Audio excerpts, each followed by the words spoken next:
नमस्कार, मैं हूं यश खुराना। स्वागत है आपका हमारे इस बेहद खास प्रोग्राम में। निजी स्कूलों की वसूली अब बंद होगी।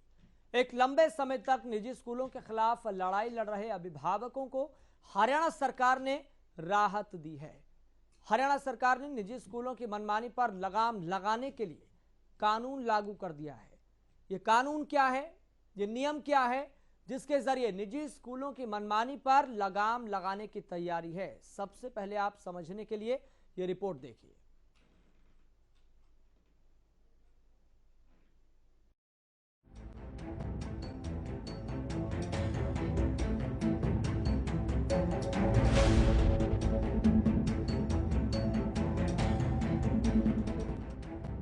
कानून बनाकर कसी नकेल। अब निजी स्कूलों को मनमानी पड़ेगी भारी। कानून के शिकंजे में निजी स्कूल। लंबे अरसे से मांग पर आखिरकार हरियाणा सरकार ने पूर्ण विराम लगा दिया है।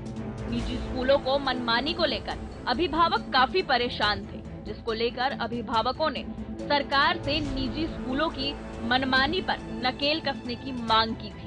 अभिभावकों की परेशानी को ध्यान में रखते हुए हरियाणा सरकार ने निजी स्कूलों की मनमानी पर कानून बनाकर नकेल कस दी है। कानून बनने के बाद अब निजी स्कूल मनमाने तरीके से अभिभावकों से फीस के नाम पर वसूली नहीं कर पाएंगे। हरियाणा सरकार ने निजी स्कूलों में फीस से जुड़ा नया कानून लागू किया है। अब निजी स्कूल संचालक न तो अपनी मर्जी से फीस बढ़ा सकेंगे और न ही विद्यार्थियों को वर्दियां और स्टेशनरी खरीदने के लिए मजबूर कर सकेंगे। इसके बावजूद अगर कोई भी स्कूल संस्था 3 बार दोषी पाई जाती है तो उस शिक्षण संस्थान की मान्यता को रद्द कर दिया जाएगा। फीस वृद्धि कानून लागू करने के बाद शिक्षा निदेशालय ने प्रदेश के सभी जिला शिक्षा अधिकारियों को पत्र जारी कर दिया है। शिक्षा विभाग का आदेश, छात्रों से फीस चेक, डीडी, आरटीजीएस, नेफ या किसी अन्य डिजिटल माध्यम से ली जाएगी। निजी स्कूल छमाही और वार्षिक आधार पर फीस का अनिवार्य संग्रहण नहीं कर सकेगा।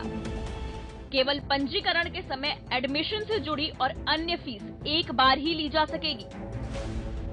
परीक्षा फीस केवल बोर्ड परीक्षा के लिए ही ली जा सकेगी। अधिसूचना में यह स्पष्ट कर दिया गया है कि कोई भी मान्यता प्राप्त शिक्षण संस्थान किसी भी छात्र को निजी स्कूलों के नियम, किताबें, नोटबुक, जूते, मोजे, वर्दी इत्यादि खरीदने के लिए बाध्य नहीं कर सकेगा। कोई भी संस्थान लगातार 5 शैक्षिक वर्षों से पहले अपनी वर्दी में बदलाव नहीं करेगा। छात्र, अभिभावक जिला समिति को शिकायत मिलने के लिए 3 माह के अंदर निपटारा करना होगा। सरकार के इस फैसले के बाद एक तरफ अभिभावकों को राहत मिलेगी, तो वहीं दूसरी ओर निजी स्कूलों के लिए टेंशन के दिन अब शुरू हो गए हैं। लेकिन अब देखना होगा कि निजी स्कूल इस कानून का क्या तोड़ निकाल पाते हैं और सरकार किस हद तक स्कूलों पर नकेल कस पाती है। Bureau report, Haryana news.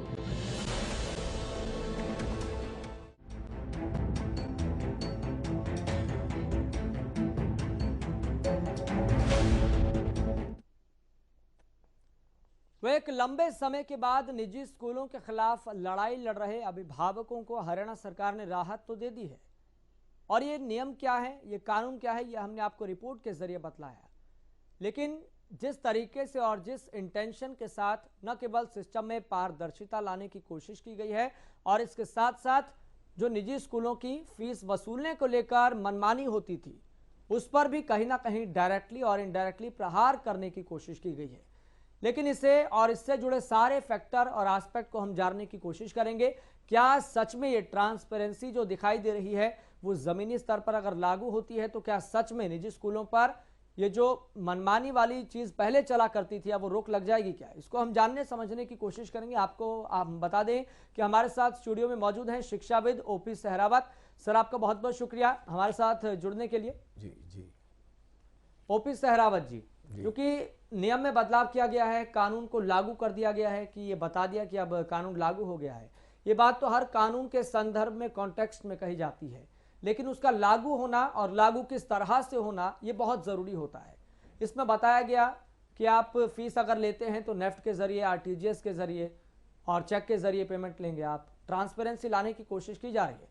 इन सारी चीज़ों को और जिसके आसपास जो जुड़े हुए हैं इसके डायरेक्टली इनडायरेक्टली किस तरीके से आप देख रहे हैं? क्या सच में निजी स्कूलों की मनमानी पर रोक लग पाएगी? देखिए, ये जो सरकार का ये कदम है, ये बहुत ही सराहनीय कदम है और इससे बहुत जो गरीब आदमी थे, जो 2 नंबर के पैसे वो पीछे से लेते थे, आगे से लेते थे, ये स्कूल जब मन मर्जी फीस बढ़ा दी, जब मन मर्जी जो है आज वर्दी कोई कुछ है, कल को फिर वो चेंज कर दी, परसों फिर टूर के नाम से ले लिए और के नाम से ले लिए, फिर ये स्कूल में जो स्कूल की परीक्षाएं उनके नाम से मतलब पैसे ऐंठ लिए। तो ये काफ़ी जो ऐसा फंड जो नहीं लेना चाहिए था वो ये स्कूल ले रहे थे।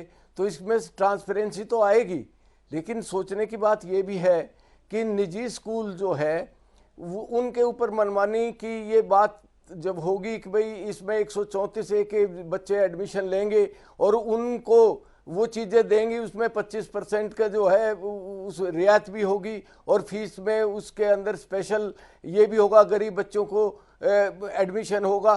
तो लेकिन वो उस स्टैंडर्ड पर उतर पाएंगे या नहीं?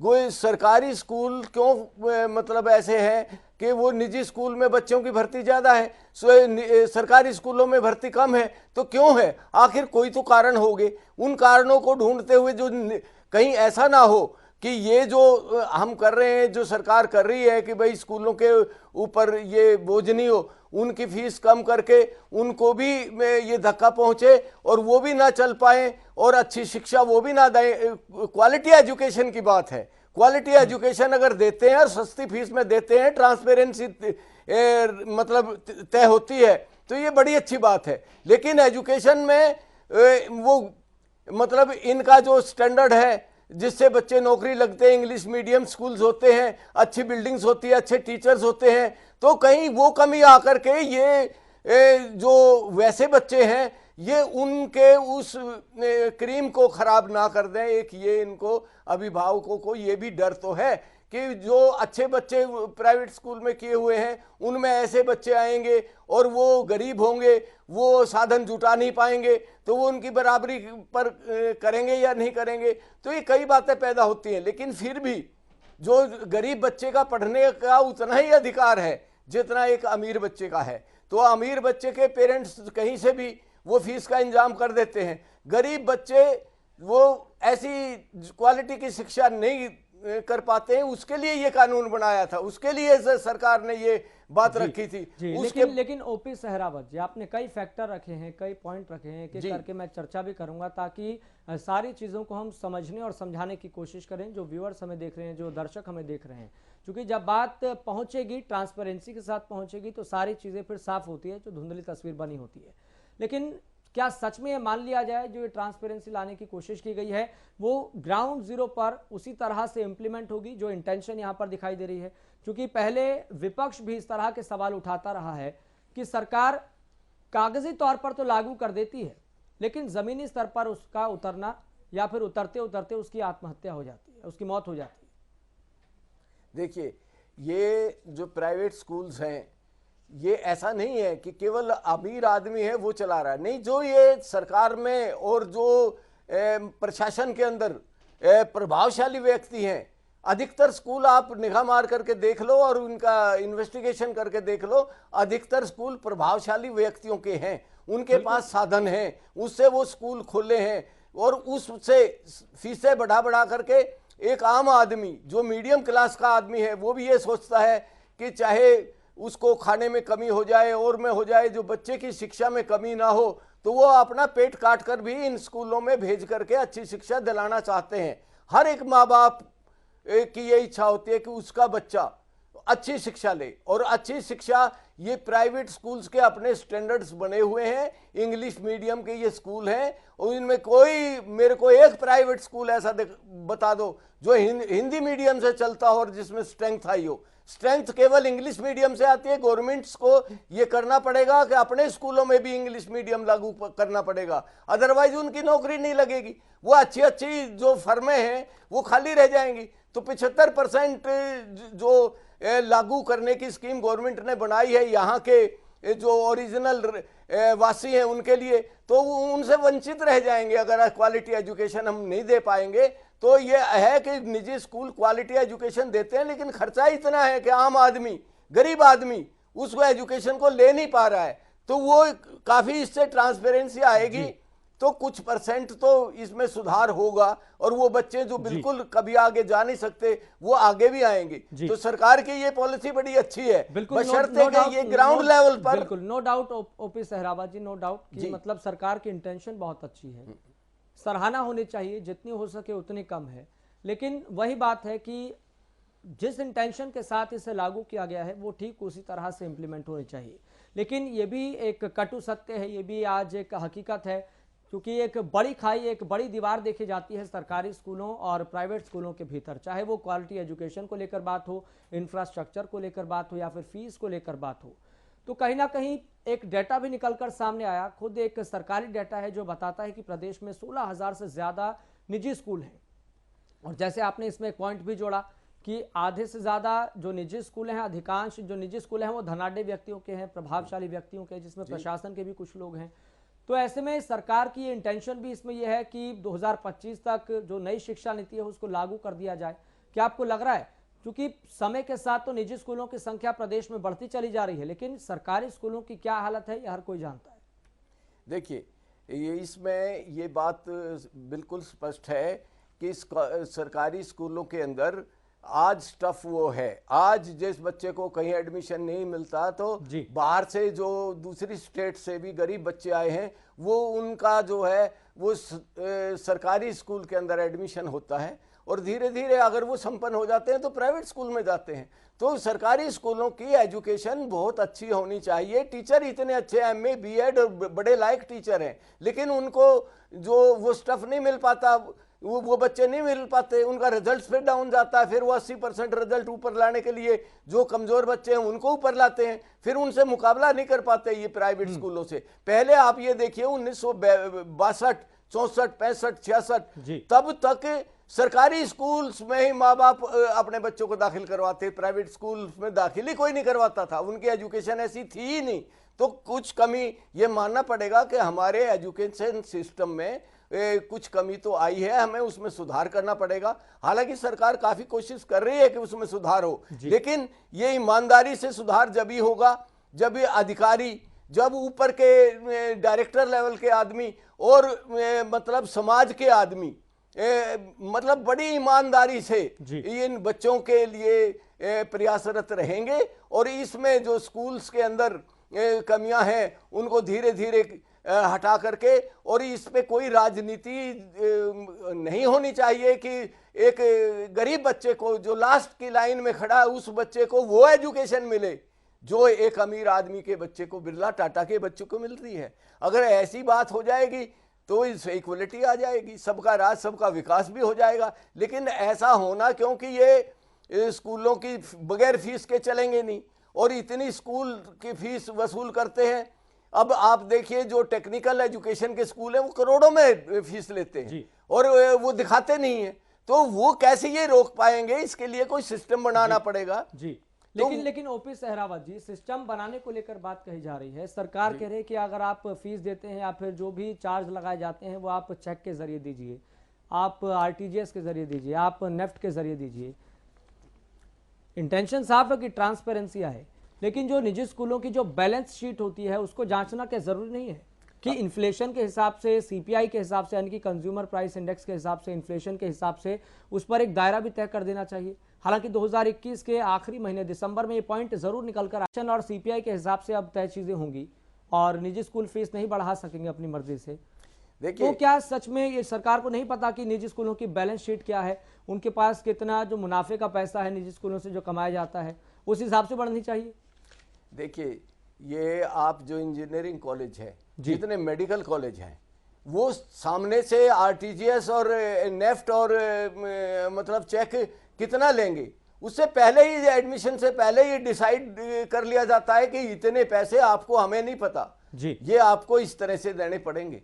तो वो चीज ये अपने जो सीआईडी तंत्र से जी, और ये कोशिश करके गवर्नमेंट चाहे तो ये हो नहीं सकता कि अगर किसी को पकड़ना चाहे और मनमानी को बंद करना चाहे तो उसका सुराग ना लगे। यही बात है ना, निजी स्कूल अगर दूसरा इसका विकल्प खोज लें, वो खुद ही कह दें कि आप आरटीजीएस के मत दीजिए, आरटीजीएस के जरिए, नेफ्ट के जरिए मत दीजिए, चेक के जरिए दे दीजिए, भले थोड़ा सा कम दे दीजिए। नहीं, वो सारी चीज एक मतलब रेशो में जब सरकार ने फिक्स कर दिया कि इतना तो वो दिखाना ही पड़ेगा जी, ये उससे भी ऊपर लेते हैं। तो वो जो ऊपर लेते हैं उसको कैसे रोका जाए, ये जिसके बच्चे को, जो थोड़ा कमजोर भी बच्चा रहा है और उसको उसके एडमिनिस्ट्रेशन के नाम से उसको एडमिशन दिया जाता है तो वो उससे पैसे एक्स्ट्रा लिए जाते हैं, तो वो कैसे रुकेंगे, उसका क्या रूप निकलेगा, सरकार उसके लिए क्या प्रयास करेगी, क्या ये इस फीस से रुक जाएंगे, बहुत सारे सवाल पैदा होते हैं। तो बड़ा मुश्किल है ये एकदम से ये, लेकिन फिर भी ये अच्छा कदम है कि इन स्कूलों को अपनी हैसियत पता लग जाएगी कि हम ज़्यादा वसूली करेंगे तो हम उसके दायरे में भी आ जाएंगे। तो ये बड़ी अच्छी पहले सरकार की बड़ी अच्छी बात है और ये सरकारी स्कूलों को भी इनको इम्प्रूव करना पड़ेगा, इनके बराबर लाने के लिए। क्या सरकार ऐसा नहीं है जब इतने अच्छे टीचर्स उनके पास हैं तो वो क्वालिटी एजुकेशन के लिए इंफ्रास्ट्रक्चर उनके पास है, सरकार के पास किसी चीज की कमी नहीं है। पहले भी स्कूल अच्छे होते थे। अगर सोच लें क्यों केजरीवाल इनको बार बार भी ये कहते हैं कि जाइए दिल्ली में देखिए, केजरीवाल जी खाली बात करते हैं और लेकिन हरियाणा में बहुत अच्छे स्कूल है, बहुत अच्छी एजुकेशन है, लेकिन उसको खराब क्या हो रहा है कि एक तो इंग्लिश मीडियम नहीं हो पा रहा है और वो टेक्निकल एजुकेशन जो इंग्लिश में होनी चाहिए हरियाणा के स्टेप की बच्चे की वो इंग्लिश नहीं हो पा रही है, जो उसके स्टार्टिंग में जो एलकेजी से ये प्राइवेट स्कूल देते हैं उनको। ये चीज सरकार को सोचनी पड़ेगी। हालांकि सरकार बड़े अच्छे स्कूल जो मॉडल स्कूल्स बना रही है, बड़े अच्छे संस्कृति मॉडल स्कूल भेज रही है, लेकिन वो ऊपरी क्लास से शुरू है, ये इसको बेस से उठाना पड़ेगा। सरकार को भी अपने ऐसे स्कूल बनाने पड़ेंगे जो प्राइमरी स्कूल से लो लेवल के हैं। ये नीति बदलनी पड़ेगी, पहली क्लास में एग्जाम नहीं होते, वो एग्जाम करने पड़ेंगे, इंग्लिश मीडियम लागू करना पड़ेगा, उसी जो प्राइवेट स्कूलों में एजुकेशन है उसको बात देकर बुनियादी तौर पर काम करने की आवश्यकता है और ये दरकार है। अगर बुनियादी तौर पर होगा तो फिर तामीर भी अच्छी होती चली जाएगी आगे चीजों की। लेकिन बात करें, कई फैक्टर हैं, लगातार हम सारे फैक्टर को खंगालने और समझने की कोशिश कर रहे हैं, क्योंकि सरकार ने अच्छी इंटेंशन के साथ अच्छा फैसला तो लिया है, लेकिन वो इंटेंशन क्या सही मायने में जमीनी स्तर पर लागू हो पाएगी उसी हिसाब से जैसी इंटेंशन है। जैसा कि हम बात कर रहे हैं कि इसमें कोई अधिकारी तैनात नहीं किया गया, हालांकि एक दायरा तय कर दिया है कि आप इतनी तो आप अपना शो करेंगे ही कि आप नेफ्ट के जरिए, चेक के जरिए, आरटीजीएस के जरिए आप पेमेंट ले रहे हैं, लेकिन जो ऊपर का दायरा है उसे तय कैसे किया जाएगा, उसे चेक कैसे किया जाएगा। फिर भी तो मतलब यही है ना, सिस्टम वहीं का वहीं खड़ा है, बस आपने एक दायरा तय कर दिया। तो यहाँ पर क्या जिला शिक्षा अधिकारी की एक जिम्मेदारी तय कर देनी चाहिए, अकाउंटेबिलिटी तय कर देनी चाहिए कि आप हर 3 महीने में या फिर हर 6 महीने में आप तय करें, आप देखें, बैलेंस शीट को चेक करें क्या आ रहा है, अभिभावकों से बातचीत करें, एक सर्वे भी करवाएं। देखिए, मैं समझता हूं कि सफल होने के लिए सबसे आवश्यक बात है वो हमारी ईमानदारी। पहले मोरल एजुकेशन होती थी, ईमानदार व्यक्ति होते थे। अभी आप देखिए कि जिस डिपार्टमेंट के ऊपर उंगली उठा करके देख लीजिए, उसका अभी 116 पटवारी निलंबित किए थे, अभी 43 तहसीलदार निलंबित किए थे।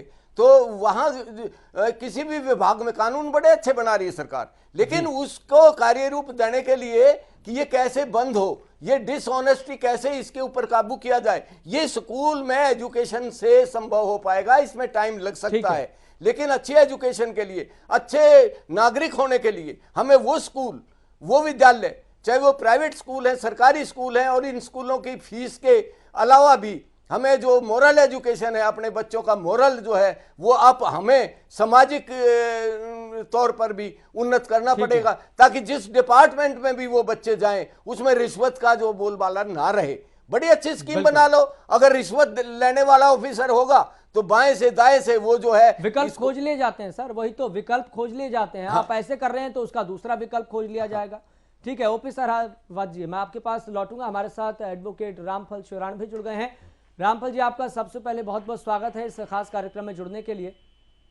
जी नमस्कार। रामफल जी, क्योंकि आप सारी चीज़ों पर बारीकी से नज़र बनाए हुए हैं कि सरकार क्या फैसला ले रही है एजुकेशन की क्वालिटी बेहतर करने के लिए, क्वालिटी एजुकेशन करने के लिए, और जो निजी स्कूल मनमानी करते हैं अपने तौर पर, वो मुद्दा तो अपने आप में प्रदेश में हर बार बड़ा रहता ही है। लेकिन निजी स्कूलों पर अब जो मनमानी है जो चलती है, मनमानी है जो करते हैं निजी स्कूल, उस पर रोक लगाने के लिए सरकार ने फैसला लिया है कि अब ट्रांसपेरेंसी सिस्टम में लाई जाए कि जितना पैसा पेमेंट ली जाती है वो आरटीजीएस के जरिए, चेक के जरिए, नेफ्ट के जरिए ली जाएगी। आपको लग रहा है कि निजी स्कूलों पर सही मायनों में ये लगाम लग पाएगी, ये जो मनमर्जी करते हैं? देखिए, लगाम लगाना जरूरी है लेकिन इतना आसान नहीं है, और जी। आसानी ना होने की वजह है खुद सरकार और सबका। जी। तो जो पहल की जा रही है वो अच्छी है, लेकिन ईमानदारी बरती जाए उस पहल के ऊपर कि वो लागू ही की जाएगी जी। और उसमें लूप होल ना ढूंढ के, मतलब जैसे अभी तक होता आया है कि स्कीम बना दी है, स्कीम इतनी अच्छी है और बाद में पता चलता है कि स्कीम का फायदा तो किसी को नहीं मिलता है। जी। 134 ये निकाला, उसमें एडमिशन ढूंढते नहीं है। तो मुझे ऐसा ही लग रहा है कि एक स्कीम तो आई है, अच्छा है, वेलकम योग्य है, लेकिन उसको इम्प्लीमेंट करने के लिए खाका क्या किया गया है उसके ऊपर सारा दारोमदार रहेगा। जी, लेकिन रामफल जी, चूंकि दिसंबर 2021 के आखिरी वक्त में भी एक पॉइंट निकलकर सामने आया था कि अब ये जो निजी स्कूल हैं वो इन्फ्लेशन के हिसाब से या फिर सीपीआई के हिसाब से अपनी फीस तय करेंगे। क्या तब से लेकर अब तक कोई आप बदलाव देख पा रहे हैं? इंटेंशन बहुत अच्छी है, हम लगातार ये बात कह रहे हैं कि सरकार की सोच बहुत अच्छी है, और इम्प्लीमेंटेशन को लेकर ही सवाल उठता है कि जो चीज़ जिस अच्छी इंटेंशन के साथ सोची गई है वो उसी तरह से ज़मीन पर लागू भी होनी चाहिए, और जब ज़मीन पर लागू होगी तो उसका डायरेक्टली इनडायरेक्टली फ़ायदा लोगों को होगा, गरीब अभिभावकों को होगा और अभिभावकों को होगा। लेकिन इसमें आप क्या सुझाव देना चाहते हैं कि क्या थोड़ा बदलाव करके और बेहतर इसे किया जा सकता है? ये इस पॉइंट पर दिक्कत हो या फिर थोड़ा और संशोधन किया जा सकता है बेहतर करने के लिए? जब तक इसको 100% नहीं किया जाता तब तक इसका बेनिफिट नहीं निकल के आता है। जी। 100% में मैं कहता हूँ कि हर बच्चा, जितने बच्चों की जो है वहाँ पे एनरोलमेंट है, हर बच्चे की कैलकुलेशन के हिसाब से फीस है और हर एक्सपेंडिचर को वहाँ ऑनलाइन लिखाया जाए। जी।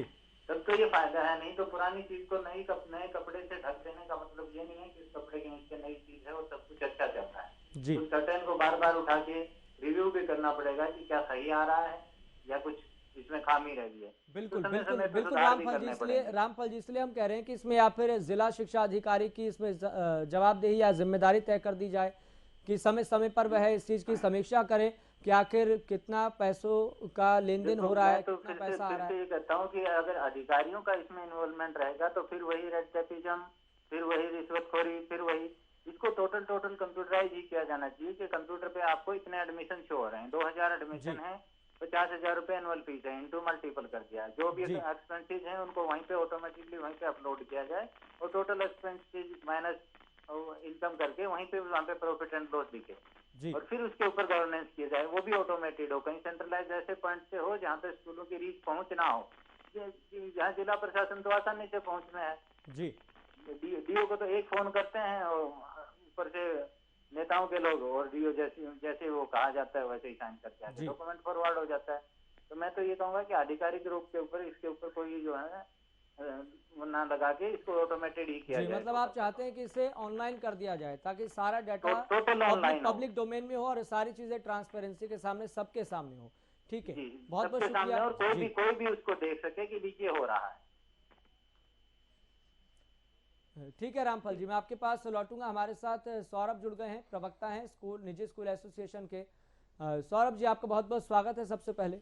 हाँ जी, धन्यवाद जी। जी सौरभ जी, चूंकि निजी स्कूलों को लेकर और उनकी मनमानी को लेकर और मनमानी फीस वसूलने को लेकर ये चर्चा हमेशा रहती है और ये विवाद में भी रहती है, और अभिभावक भी कई दफ़ा शिकायत करते रहते हैं अधिकारियों से लेकर सरकारों तक। तो सरकार ने एक सिस्टम में ट्रांसपेरेंसी लाने की कोशिश की है, किस तरह से आप देख रहे हैं? सर, फॉर्म 6 पहले भी काफी सालों से भरा जा रहा है, जिसमें जो स्कूल है दिसंबर माह में या अगले सत्र की जो फीस है वो किस तरीके से बढ़ेगी उसका सारा ब्यौरा देता था। मगर अब जो फीस एक्ट एक नया हरियाणा सरकार लेके आई है जिसमें फीस बढ़ोतरी पे कंट्रोल कर लिया गया है, उस एक्ट का भी हम स्वागत करते हैं। हम भी यही चाहते हैं कि जो फीस है वो हम पहले ही अपने फॉर्म में करते हैं और वो एक ऐसे ट्रांसपेरेंट सिस्टम से करें कि लोगों को, वहाँ अभिभावकों को दिक्कत ना आए। बस हमारा यही है। सरकार से भी इसमें भी कुछ खामियां अभी नए फी एक्ट में है जी, उसके लिए भी हम रिप्रेजेंट सरकार से कर रहे हैं। जी। मगर तो क्या हमें खामियां नजर आ प्राइवेट- रही हैं फिलहाल सौरभ जी? देखिए, इसमें दिक्कत क्या है कि हर तरह के स्कूल हैं, इसमें जी। फीस बढ़ोतरी को फिक्स कर दिया गया है। कई स्कूल हैं जिसको फीस है, जो नए स्कूल हैं जिन पे लोन ज्यादा हैं, जी। उनको वो किस तरीके से अपनी फीस बढ़ाएंगे उनको देखना पड़ रहा है। यहाँ दिक्कत क्या आती है कि जो प्राइवेट स्कूलों को एक नजर से देखा जाता है। जी। हरियाणा की अगर बात करें तो 300 रुपए से लेके 30,000 रुपए महीना फीस लेने वाले स्कूल हैं। जी। तो अलग अलग क्राइटेरिया है स्कूलों का, उनको एक ही नजर से हम नहीं देख सकते। और अब सब स्कूल हैं, प्राइवेट मैनेजमेंट है, हर स्कूल का एक अपना एक खर्चा है। मगर फिर भी हम स्वागत करते हैं, फी कंट्रोल एक्ट बना है, हम उसके बिल्कुल हक में हैं और हम भी चाहते हैं अभिभावकों के साथ बिल्कुल किसी तरह का कोई अन्याय ना हो। मगर फीस बढ़ोतरी जो है वो भी एक स्कूल का एक पार्ट है। सिर्फ स्कूल ही नहीं, हर प्राइवेट सेक्टर में, चाहे वो कॉलेजेस हैं या कोई प्राइवेट सेक्टर और कोचिंग सेंटर हैं, कुछ भी हैं, वहाँ जितने भी लोग साथ जुड़े होते हैं उनकी सैलरी बढ़ाई जाती है। और सिर्फ सैलरी ही नहीं, कंप्यूटर लैब्स अपडेट की जाती है, बिल्डिंग की मेंटेनेंस की बात की जाती है। तो उस सभी के मद्देनजर रखते हैं कि फीस बढ़ोतरी करना एक निजी स्कूल संचालकों की मजबूरी भी हो सकती है। आप देखिए, लॉकडाउन रहा है, लॉकडाउन में कहाँ निजी स्कूल संचालकों को राहत मिली? इंस्टॉलमेंट्स जो थी, चाहे वो बसेस की रही हो चाहे बिल्डिंगों की रही हो, वो उसी तरीके से दी गई हैं। कहीं भी तो सरकार ने क्या राहत नहीं सौरभ जी दी। आपने सरकार से बातचीत की है इन तमाम फैक्टर को लेकर? आप कह रहे हैं कि सभी स्कूलों को एक तराजू में तोलकर नहीं देखना चाहिए, क्राइटेरिया सबका अलग अलग है, सबकी सिचुएशन अलग अलग है। तो क्या सरकार से आपने बातचीत की है? छोटा सा कमेंट जल्दी से। हम सरकार से बातचीत लगातार कर रहे हैं और अभी भी सीएम साहब की मीटिंग कैंसिल हुई थी और हमने यही डिमांड की थी मीटिंग कैंसिल ना की जाए। देखिए, 7 साल हो गए भाजपा सरकार बने, अभी तक सीएम साहब से कभी भी प्राइवेट स्कूलों की कोई मीटिंग नहीं ली। हम भी डिमांड करते हैं कि मुखिया है प्रदेश के, हमारी भी बात सुने, अभिभावकों की सुने और एक सही फैसला भी। ठीक है सौरभ जी, बहुत बहुत शुक्रिया जुड़ने के लिए। रामफल जी आपका भी बहुत बहुत शुक्रिया जुड़ने के लिए। ओपी सहरावत जी आपका भी बहुत बहुत शुक्रिया जुड़ने के लिए।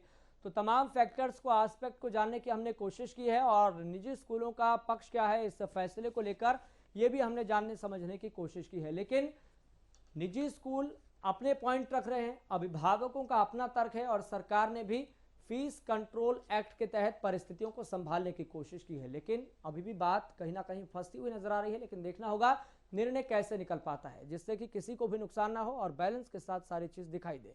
फिलहाल मुझे दीजिए इजाजत, लगातार आप देखते